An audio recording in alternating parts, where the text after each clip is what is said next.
Salut Thomas, est-ce que tu peux te présenter, nous parler un petit peu de ton parcours et nous dire quel poste tu recherches? Salut Juliette, moi c'est Thomas, j'ai 30 ans, je suis à la recherche d'un poste de Key Account Executive.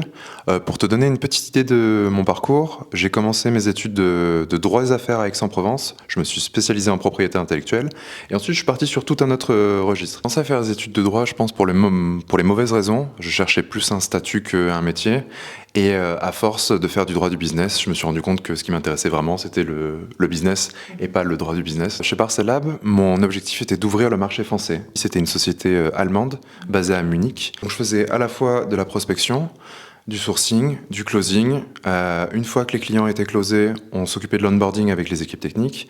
Je devais maintenir les clients et les upseller s'il y avait la possibilité. Donc c'était du closing de A à Z. Dans ma dernière entreprise, Parcel Lab, justement, comme je t'ai dit, on faisait une ouverture de marché français.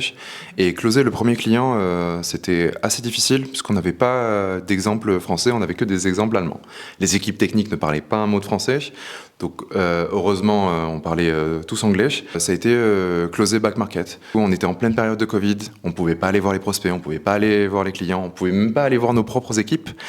Donc on bossait depuis la maison. On s'embêtait un peu parce que c'était le Covid, mais du coup on rattrapait sur le travail, on bossait, j'ai fait pas mal de soirées où on étudiait avec les différentes équipes de back market des spreadsheets, soit très tard le soir, soit durant les week-ends. Et au final, c'est ce qui a permis de faire en sorte qu'on ait réussi à avoir back market. On s'est retrouvé face à des concurrents qui mitonnaient un petit peu sur leur capacité de fournir un service. Et vu qu'on a été très honnête dès le début, on a généré un lien d'affect, un lien de confiance avec back market. Et c'est pour ça qu'ils nous ont choisis.